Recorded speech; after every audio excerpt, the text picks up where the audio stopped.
Budget చేస్తున్నప్పుడు ప్రతి ఒక్క మనిషిని ఒక యూనిట్ గా తీసుకొని మనం ఆలోచన చేసి బడ్జెట్ చేయాలని చెప్పి ఒక మాట మాడారు అధ్యక్ష. కేసీఆర్ గారి ఆలోచన విధానం కూడా ఎగ్జాక్ట్లీ అట్లానే ఉంటుంది అధ్యక్ష. ఒక మహిళకి ఏం అవసరము, మహిళ ఉంటే ఇంట్లో ఏమేమి అవసరాలు ఉంటాయి, పెళ్లి, కళ్యాణ లక్ష్మి తీసుకురావాలి. ఏ రోజు మేనిఫెస్టోలో చెప్పలేదు అధ్యక్ష కేసీఆర్ గారు నేను కళ్యాణ లక్ష్మి ఇస్తా అని చెప్పి ఆనెస్ట్ గా ఏ రోజు మేనిఫెస్టో లేదు. మధ్యలో వారు ఆలోచన చేసి కళ్యాణ లక్ష్మి తీసుకొచ్చారు అధ్యక్ష. ఆ నెక్స్ట్ గర్భవతి అవుద్ది, ఏమవుతా ఉంది మన తెలంగాణ సమాజం, హై మెటర్నల్ మోర్టాలిటీ రేట్. మనము అంటే మాతృ మరణాలు అధ్యక్ష, అంటే ప్రెగ్నెన్సీలో కానీ డెలివరీ అప్పుడు కానీ అధ్యక్ష తెలంగాణ రాష్ట్రం ఎక్కడో 11వ స్థానంలో ఉండింది అధ్యక్ష. ఆ రోజు కేసీఆర్ గారు ఆలోచన చేసి ఏమి చేయాలి మరి దీనికి అధ్యక్ష. సో కేసీఆర్ గారు ఆలోచన చేసి ఏం చేశారు అధ్యక్ష అంటే ప్రెగ్నెన్సీలో చాలా మందికి ఇష్యూస్ వస్తూ ఉన్నాయి. ఏం ఇష్యూస్? చాలా వరకు మన మహిళలు లాస్ట్ ట్రైమిస్టర్ లో కూడా పనిచేస్తూ ఉంటారు అధ్యక్ష.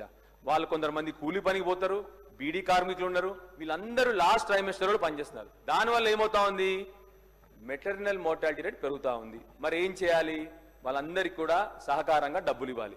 అందుకొరకే వాళ్ళ కంపల్సరీ యాంటీనేటల్ చెకప్స్, కంపల్సరీ వాళ్ళకి థర్డ్ ట్రైమిస్టర్లో కూడా డబ్బులు ఇస్తున్నారు. కాబట్టి వాళ్ళందరూ కూడా బ్రహ్మాండంగా ప్రభుత్వ ఆసుపత్రి డెలివరీ చేసుకుంటే అధ్యక్ష 30% నుండి 70% గవర్నమెంట్ హాస్పిటల్ డెలివరీ పెరిగితే మెటర్నల్ మోర్టాలిటీ రేట్ అధ్యక్ష మనం దేశంలో ఇవాళ థర్డ్ బెస్ట్ రేట్కి వచ్చాము అధ్యక్ష. Third best from 11 or 12 we came to third best అధ్యక్ష.